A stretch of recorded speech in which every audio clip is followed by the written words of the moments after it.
Start.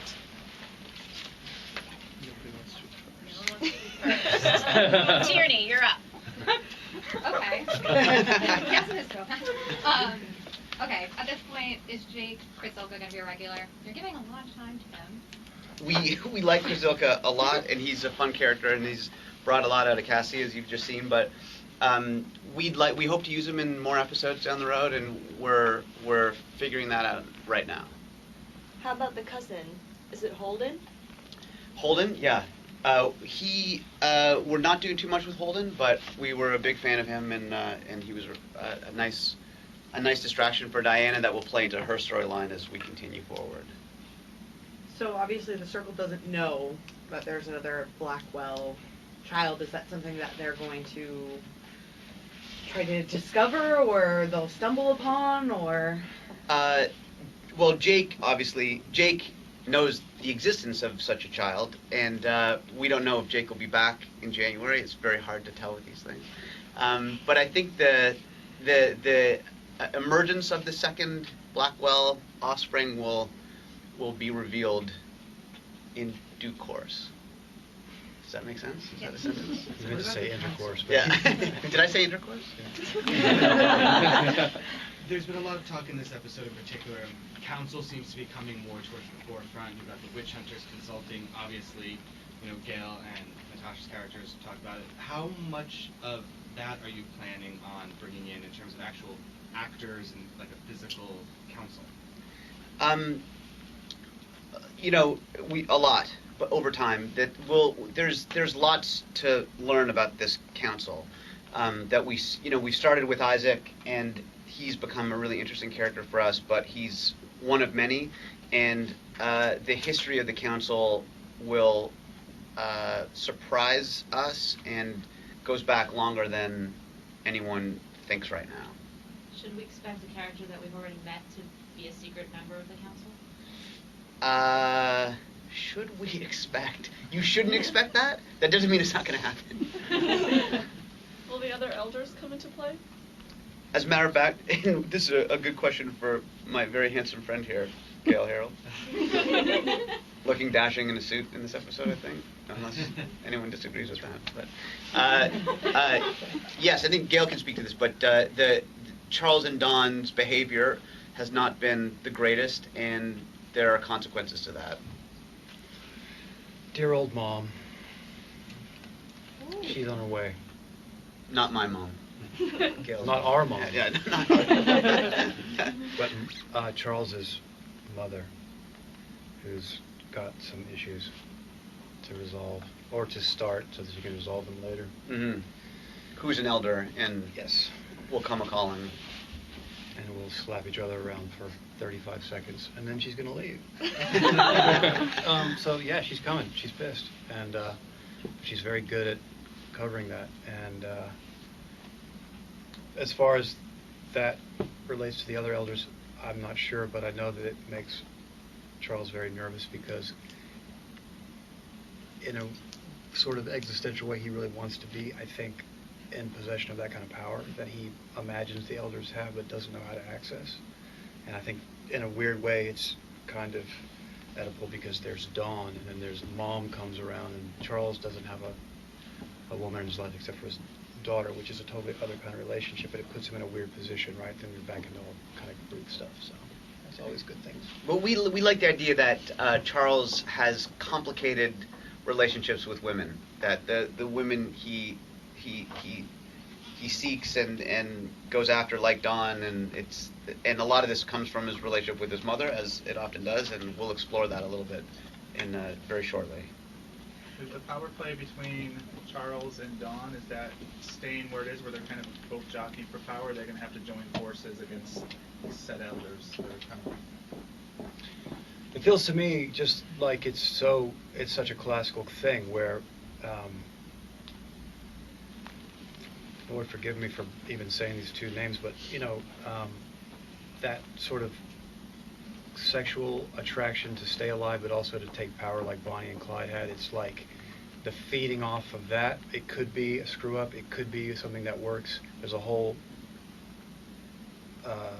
post-human side to it, which is the supernatural side, being able to spell people and control what they may say or do or think. So I think that that's to me is very, very interesting. How much, not only do they trust each other, but do they trust potential of trusting each other? Because now it's becoming like a card game. How much do I like you? I don't know. How much do I want you? I don't know. I know I want most of what you've got and probably more of it, and I'll take all of it if I can get it. But I have to keep making you think that I just want to give you what I have. You know, so it's always this, like, you can have this while you're stabbing in the back, you know? I don't know.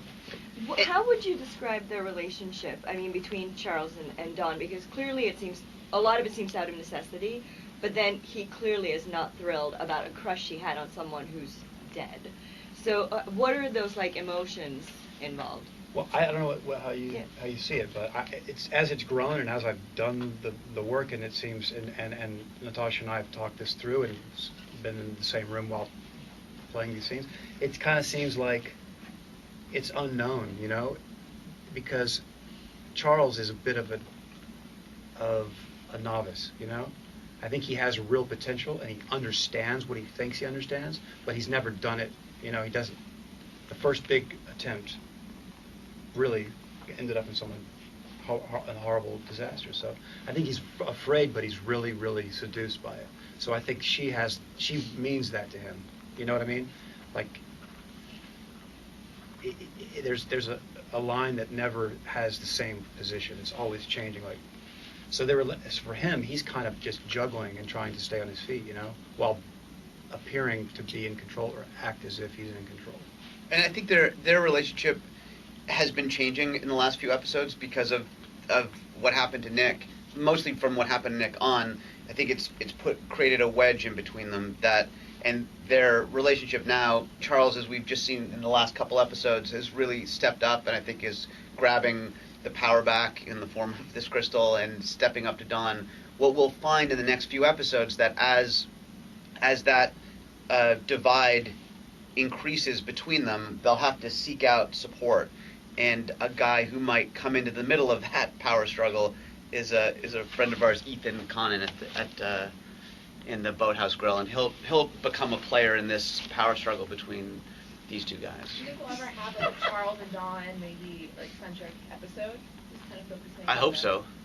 They're fun to watch, those two. I also want to say, just based on what you said about Nick, something that I forgot. I think that what Dawn motivated Charles to do in killing Nick, I think that is just from a human nature point of view. I think he holds that as a real betrayal. Like it's a real, it's a mind F-U-C-K, like the worst that you can get, because he killed this, and he's got it, and he has a child who's the same age, and he stood there in the water and strangled a kid to death and watched him die. That's never, he's always going to see Nick's face when he sees Dawn's face. That's a whole other trip that's coming out, you know. So. I think Is John Blackwell really dead, or might he turn up? What kind of a question is that? They say he's dead all the time. Why wouldn't he be dead? Because he's black magic. And yeah, he's a complicated figure, so I'm told from the books, but we'll find out in my backyard. Okay, We'll get into a little bit more of his background and exactly what happened to him as we continue. And also, so the council members are coming to town. Are they anything like the Ministry of Magic in Harry Potter, where they will be able to sense that there's magic going on that should not be going on? No, I mean, again, the witch hunters, the idea of Jake being a part of the witch hunter plan is relatively new to them. Like, using magic to defeat magic was a kind of new idea. I think after 2,000 years of frustration of fighting magical people with bows and arrows and guns just hasn't been that helpful. So they don't have those kinds of powers. We'll find out that they've been, working their way through the years to gain an advantage on the witches, and it will have come out in different ways that we'll learn about, affecting some of our backstory that you guys know, and we'll sort of shine a light on some of the stuff that we don't know and how it involves them. Well, you took that in a totally different direction than I meant. When they came to town, In a would they good way or a bad sense way? that Cassie's grandmother is under a spell kind of thing in that? No, because they don't have those powers. We'll have other characters that have that sense, and Stephanie Kramer, who plays Charles's mom, is a powerful elder, maybe more powerful than we've seen with Henry and Jane, and they'll have certain abilities to sense things, but not the witch hunters. From Hunter? Stephanie Kramer from Hunter? From Hunter, yeah. Cool. Okay. Beautiful, talented Stephanie Kramer. I used to work with her. Mm. What's the sort of implications of what's going on with Jane? Because obviously she's sort of incapacitated right now, but how does that, I mean, moving forward from this episode, how does that impact Kathy and Charles and Dawn? Well, it specifically impacts Charles and Dawn because they've sort of screwed up in this. I think we're seeing in this episode that the spell that Charles put on her, brilliantly put on her, I might say, didn't work as well as they might have hoped, and it's going to cause immediate problems for them. For Cassie, it's going to sort of toss her world around a little bit because, in some sense, she's losing the last family member. At least right now, she's sort of the last family member she has is kind of drifting away from her because of, and it'll affect her, drastically. Would you say it's like Alzheimer's-esque what's happening to her in a sense? Not knowing what time it is, who people are, kind of thing? You shouldn't interpret it that way. No. Because that's not what I did. It was a mistake. It's not my fault. Just leave the man alone, please. But her world is getting foggier. You can take that as I'm no doctor. Now when we talked about that a little bit, I don't know if it's too much of a giveaway about the way that actually played that, right? And the way that that's moving forward. The way that at least what it seemed to me, trying to perform as Charles was taking from actually performing as Jane, what she was doing, which was really interesting. Mm-hmm. She, and maybe you will see this or not, I don't know. Because I think Charles, she knows that he's up to something inside of her brain, right? He's in her mind somewhere. And either she's clever enough or just strong enough to use that against him, to use that question. It's like, I made a mistake. This is the result, I think. And then the result is being manipulated by the person that's experiencing the result to kind of be like, yeah, I'm kind of acting weird. Not exactly how you thought I was going to act. Is that a bad thing or a good thing?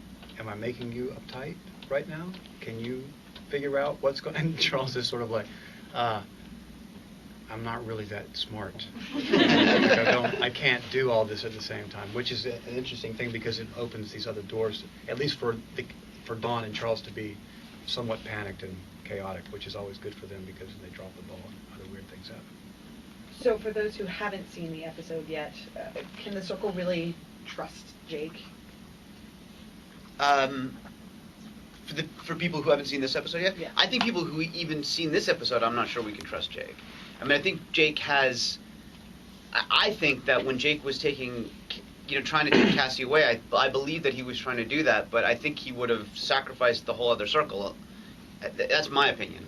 I haven't talked to Jake about it because I don't even know where the hell he is on that boat. But it feels to me like he's still kind of an enigma. That I think the truest thing about Jake is what Faye sees in him when she's with Adam, and I think is that he really does care for Cassie, but I don't know where that leads him because he's a weird guy, that Jake. Handsome, but weird. And why wouldn't the witch hunters kill him now that he's shown that he's not loyal to them? It's funny, that Isaac guy. They're good actors, those guys, but I think there's a hold that Isaac has on Jake that Isaac has a lot of confidence, and I think over the last 2 years that their relationship has grown. It's a little father-son, it's a little student-mentor, but I think he's got his kind of clutches on Jake in a way that he's very confident about and doesn't have to kill him because he knows he still has a lot of power to wield. Why don't any of the witches remarry? Because everyone's saying Melissa's dad remarried. Hmm? Melissa's father remarried to a lovely woman that we haven't met yet. But he remarried. A lot of these guys are just heartbroken. Like poor Ethan, and Charles's relationship with women is obviously complicated. I think Charles may have wanted to remarry to a certain special blonde girl at a certain point, but I think it's kind of a case by case thing. Amelia obviously has her own troubles and won't be remarried now. What? because of you know who. Could you maybe address that from the pilot? It was never explained how Charles could kill off Amelia with such little disregard. It didn't seem to affect him whatsoever. It's a really interesting question. I think about it too. And I don't know. We haven't really talked about this. Perhaps that will be elucidated in the future. But at the moment, I think that I think the most direct that I know about it is it has something to do with his relationship with Dawn. And that's one aspect of what he did to Nick, right? In that line, doing that to Amelia. Flames, more exciting visually, not as brutal as drowning a child in the water right in front of you. But it's kind of this. That's what it seems to me like. Somehow he did that not just because he wanted to go burn somebody to death. There was some sort of pact between Dawn and Charles that led to that, and I think she was the driving force. It seems to be that she was the one in the driver's seat propelling him to do that. And that's not to say that he didn't enjoy it in some weird subconscious way, unconscious, whatever, but I don't know. I mean, I think that was that, right? And it was the beginning of forcing Cassie into the place that they need her to be. That's all that was about. The fact that he did it, I think, goes to Dawn's power over him, as it was at that point. By the time we got to what we saw with Nick, then that's when it starts cracking for Charles, because it's like, I can't go on being a homicidal maniac. And haven't we all been there? Or maybe I can, but I got to be in charge if I'm going to do that. You know, I got to pick the time and the place and the way that people are killed. I can't just say, okay, I'm going to kill that person because you told me to. And I think that from L.J. Smith, and then really a lot from Kevin and Julie, you know, we have a great gift on our show, which are these actors who have the capacity to play these different things at the same time. And at least for me as a fan of Vampire, but as a fan of this show, I love watching scenes with particularly the adults where I feel as though you can believe that the same amount of passion that goes into the torment that Charles experiences over Nick can be just shifted just slightly and can become, you know, terror and anger and rage and when it goes against Amelia. That I think these guys are so talented that it allows us to write these layered, complicated characters where you can convince yourself that anything is right if you try hard enough. And I think these characters, particularly adults, particularly Charles and Dawn, are at this place where they've convinced themselves about a lot of things. And over the course of the next few episodes and then beyond, you know, they'll start to question the mind F-U-C-K that they've done on themselves even, because people make themselves do things all the time, sometimes good and sometimes bad, and that's a fun thing for us to explore, both sides of that. It's kind of surprising to me that the kids haven't even become suspicious of their parents yet, and considering everything going on. So is that something that's going to play into maybe Faye becoming more suspicious of Dawn? Do we ever really pay attention to what our parents are doing? I mean, I could give a crap. No, yes, that definitely. At a certain point, they have to say to themselves, and we've kind of come close to this a few times, and then shied away further for other reasons. But in the very, very near future, they'll be like, at a certain point, they have to realize that their parents can't be so dumb. The analogy we use in the writing room is like, you tricked your parents into thinking you don't smoke for like 2 years, and then eventually you're like, maybe they know and they're just not saying anything. And it's kind of how we're thinking of this, but at some point that has to get closer, and in the next few episodes, and especially revving up to 13, it's going to get very, very close. Now, I mean, Cassie has unleashed her dark power a few times. Will we see, will spring episodes focus on, I'm assuming, Faye's journey into discovering her power? Yeah. Well, is that just a guess? Is that some crazy guess? Well, you didn't. Who told you that? No. You didn't want to say anything early on, so I figured. No, I think interestingly, I think Faye has wanted her own individual magic from the get-go in this thing, and the idea that Cassie is the one who has this opportunity, I think, is infuriating. That of all the people who should get their own magic, why is it the little blonde girl? So I think it will drive her more to seek out alternative ways to separate herself from the group and find power on her own that will probably have terrible consequences on other people. Can I hear a bit about what's going to go on with Melissa? I mean, after Nick died, she's kind of just grieving, but what can we kind of expect from her in the spring? She, I mean, for one thing, that girl Jessica's insanely awesome as an actor. So, there's nothing she can't do. But the Nick thing, she'll start to step. She's becoming empowered in a similar way to Cassie, just without the dark magic part. And I think as the Nick experience and having someone who really loved her for who she is, I think is really empowering, and it will take her away from Faye a little bit, because Faye has never really treated her with the kind of respect that even Nick, who didn't start that way obviously, came to treat her. And it's going to drastically affect her relationship with Faye, and it may turn her to other people in the circle to be friends with. In terms of the romance with the kids circle, the sort of Adam-Cassie tension that was really prominent in the first few episodes is kind of been put on the back burner.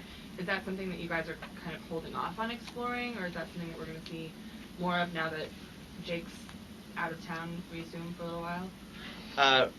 We'll see it right away. I hate that right away is in January.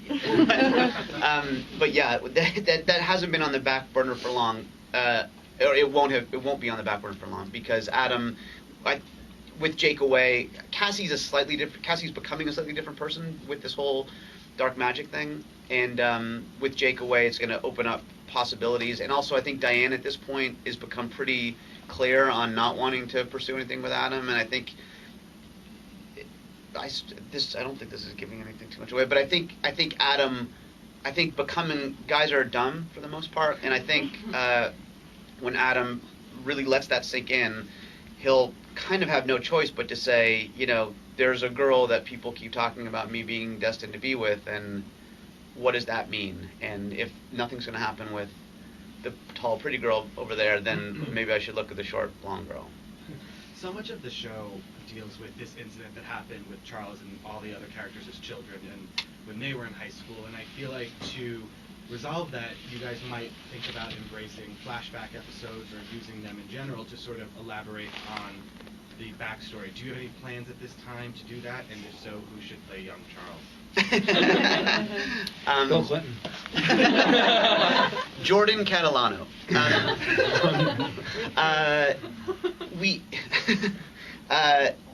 Yes, we don't have this, as many of you know, and some of you may have seen Vampire Diaries.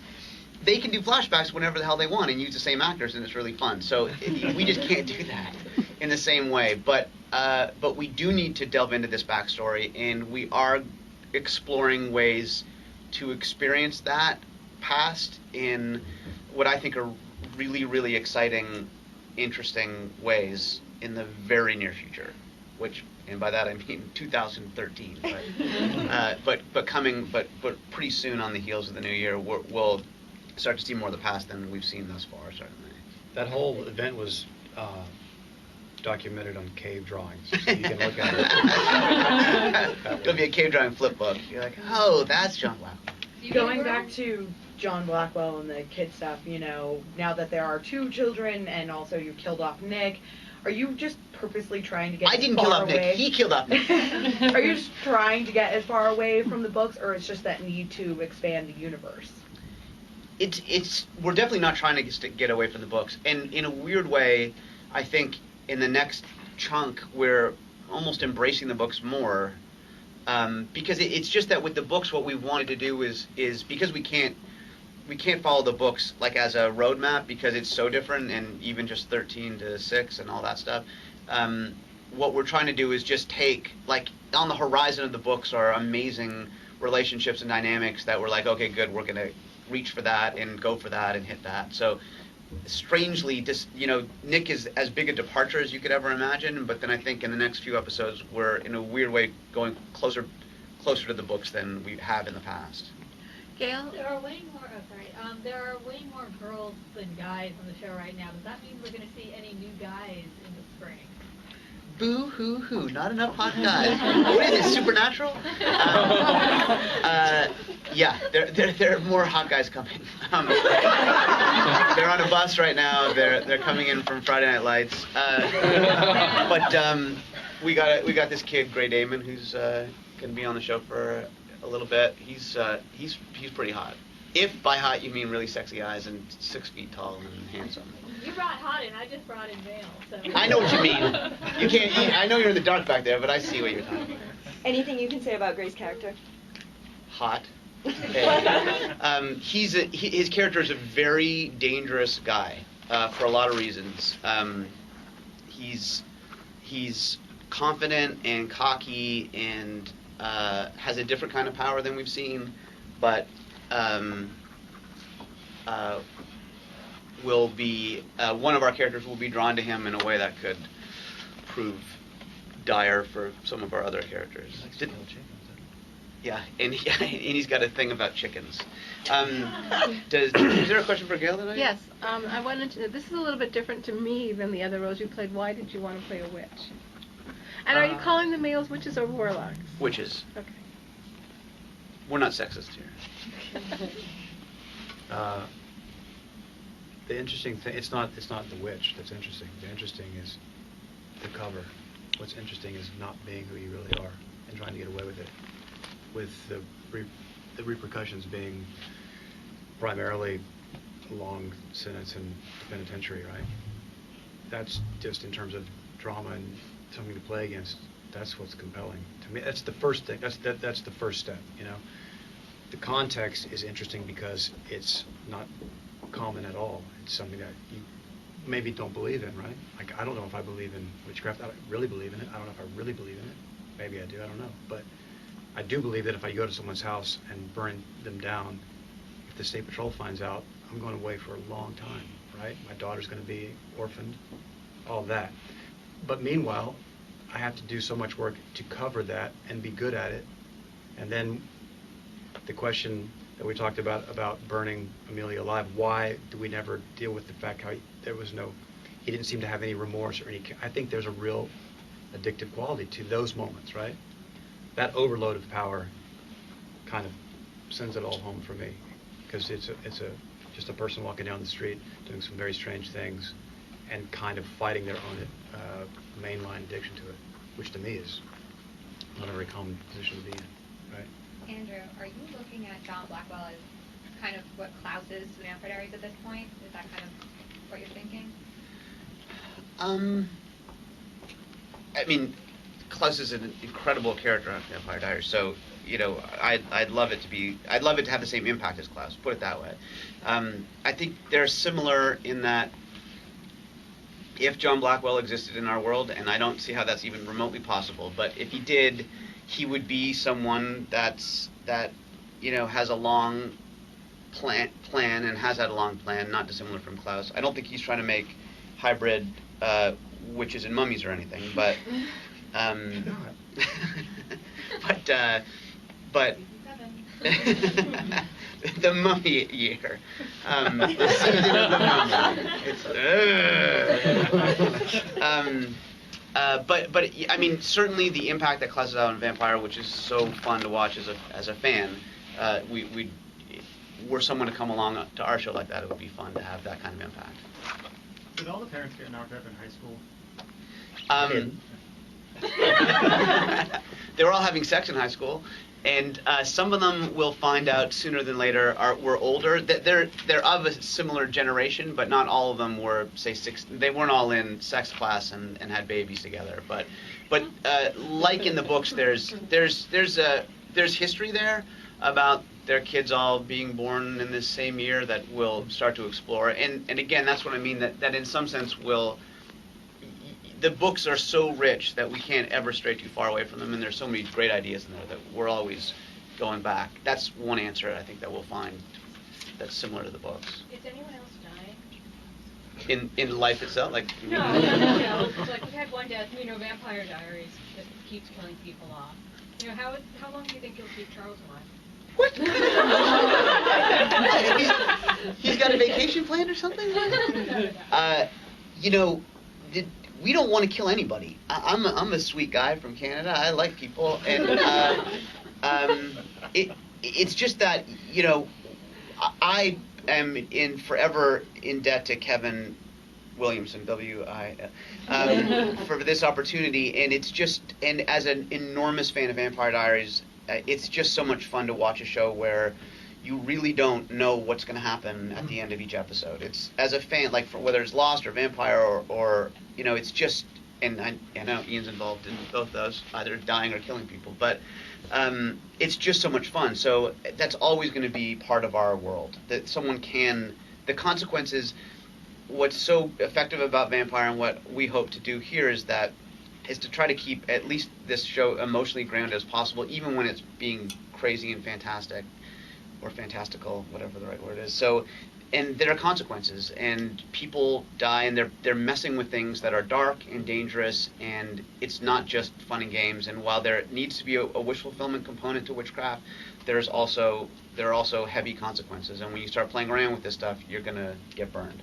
And we have up to now, and we'll continue to. So yeah, there are deaths coming. Is Cassie always going to be a stronger witch than Faye, even though they both have the dark magic? Allegedly, they both have the dark magic. That's a tricky question. Cassie is a very strong witch because of her bloodline, and there are other people with strong bloodlines too. And power's a tricky thing. It's like it's a seductive mistress, and you never really know where it's going to go. So are there going to be other lineages shown in the upcoming episodes? Yeah, you mean like outside of the circle, like the circle? No, like, you know how like hers is a dark one? Is there like, are there different lineages? I don't know. Are there fairies? Hybrids, fairies, and mummies, maybe? Yeah. Season 8. I mean, to some degree, we're going to sort of stick down, like not in a supernatural way. Like, it's not that specific, but we're following this line for a while in the circle, and then, but necessarily, it's not all incestual, this town. So there are going to be people that pop up that aren't related to everybody. Since you bring up incest, can we just kill this now? Could Adam and Cassie be brother and sister? I have no idea. So we can't even just kill the rumor, kill the speculation. I wish I could, but only Jake seems to know. Only Isaac knows, and he won't even tell Jake. So, it's not a trick that there is more Blackwell blood in the circle than we now know, but I definitely can't say where that blood is flowing. Have you heard the rumor that Diana and Faye are sisters? No. He's not starting that rumor. He's only mentioning it. I'm just asking. Jesus. Gale, do you think that Charles would ever use magic on Diana if she found out? I think the only way that Charles would do anything to put her in harm's way is that was the only choice. That was the only solution. I think it's a really interesting dilemma, right? I think that he probably thinks that what he's doing is already too much, just as a father would, or as anyone of your family is close enough to what you're doing if they can be affected even by a mistake. That's what I think it would be. Really, really, it would either be something that happened as a instant reaction that was unplanned, or if it did happen, it would be very, very unfriendly to himself. What if she finds out and she hates him? That's one of the facets of the tragedy. It would be that she gets hurt, she gets damaged, she's killed, or she finds out and she's disgusted. There's a million things. I mean, that's where it's, to me, very, when you said keep it based in reality, if a father and a daughter who are both witches are then confronted with the reality of being a witch while still having, people driving by them in cars going to McDonald's, putting all those on the same table, right? Mm-hmm. That moment of just, I know that I am, I know that you are, but now that we're talking about being it together, what happens then, right? Because you still have to go to school in the morning, right? And that can be kind of, it may shine a light on everything that's unmanageable, right? I think what's fun about the show, and I'm not saying this just because it's in the title, but the secrets, and there are a lot of them, that they're both insidious and destructive and empowering and strengthening. And like the secret that brings these 6 kids together has that feeling of exclusivity and specialness, and it's really great for them. And then some of the secrets that like Cassie had with Jane, and I think Diana has with Charles, can be really hurtful and destructive. And we're trying to look at both sides of those things. Some of our secrets are fun, and dirty and salacious, and some of them are a lot more complicated. When Charles's mother comes to town, there's another witch at the table, literally, and it gets even more complicated. I think for Diana, and then especially, how that character affects everybody. Then it ratchets the secret level up even higher, and it makes things more complicated and interesting. How would you tease the spring, like the spring episode?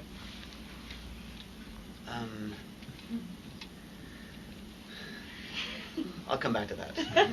Do you have a rough idea of when you're going to reveal what happened 16 years ago? Or when you're going to stagger the reveals? We're going to learn a lot more soon.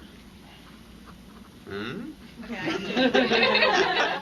That sort of works with both questions, but I think I would tease the spring to say that Cassie has come to understand something about herself that she never knew, and that exploration is going to lead to a lot of interesting and dark places for all of them.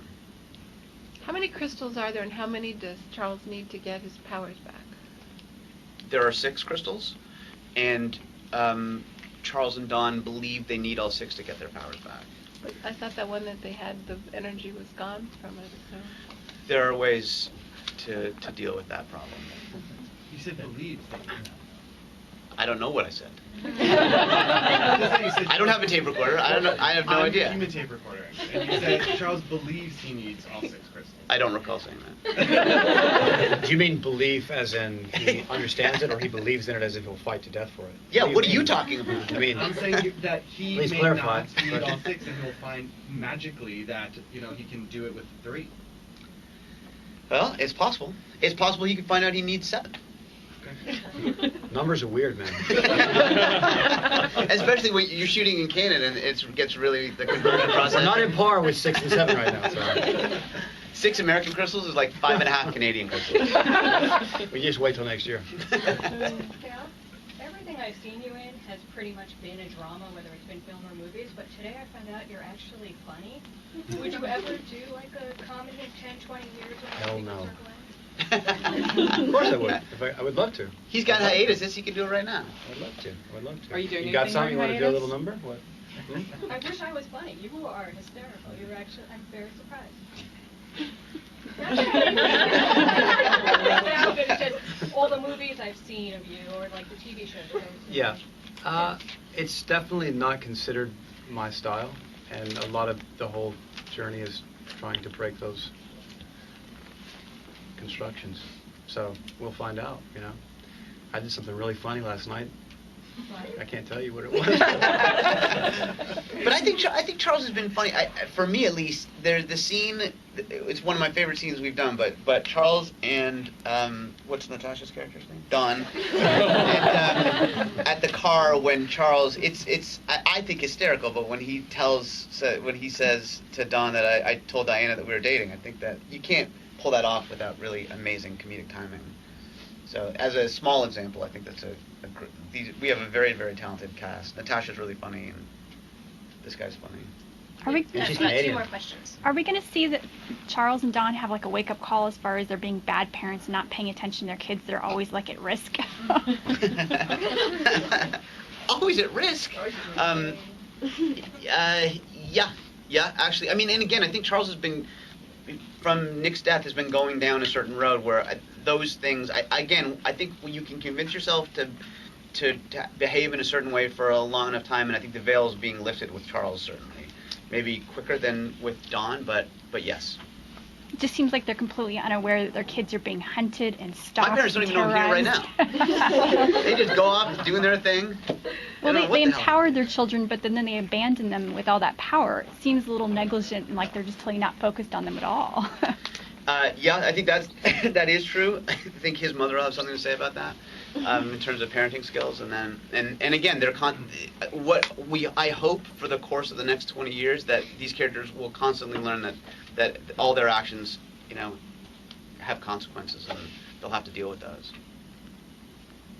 We joked about it before. We talked about mummies and fairies, and I know that's not what this show is, but at the Isn't same it? token, you've got I want to suitcases- be on that show. you got suitcases of snakes and things along those lines. How much non-witch supernatural do you see coming into the show? I mean, listen, I love supernatural. I love this whole world so much. So I think there will be supernatural. And if every year I pitch a mummy show to CW. They just don't see them as hot. It was hard enough to do hot zombies. But I think that what we like about the show is, at its core, these are a group of people who have a very special relationship with the energy in the world around us that none of us, at least most of us, don't have and can't experience, and they can do things. They can take the energy out of one thing and manipulate it and turn it into something else, and it's an endlessly exciting idea to me, like with all the other stuff aside. And when you start playing in that world, you're just going to bring up other supernatural, to me at least. Once you start playing in those energy fields, other things are going to happen. And we, because I'm a huge fan of genre and science fiction, and there's a lot of stuff that we're going to try to do. This episode 8 with Faye was a departure for us because it was playing a little, loose with ghosts and the idea of ghosts and memory and the idea of Cassie linking into that, and it feels like it was an opportunity for us to just expand our world a little bit more and say there are other things that are possible in the world of the Secret Circle, and it may not be vampires and werewolves and mummies, but we're going to be dealing with other supernatural forces because it's too tempting, and once you deal with this kind of power, they're bound to come calling. Avon lady. Well, thank you guys. Actually, let's do one more question for Gale, and then we'll wrap it. That way, they both had one. And so, does anyone? Yeah. You're a main character, but you share most of your scenes with people who are not the other main characters. Like, does that get to be difficult as an actor? Would you rather be in the mix with the kids? As long as it ratchets the stakes up, yeah. Anything that's complicated is always attractive. Yeah, absolutely. So you're not kind of bummed to be left out? No, not at all. I think that there's that whole aspect of the character that's the pulling character, the understated, right? The one that's sort of peripheral on the outside, but so their inclusion is always loaded by their distance, right? So. Well, thank you guys very much for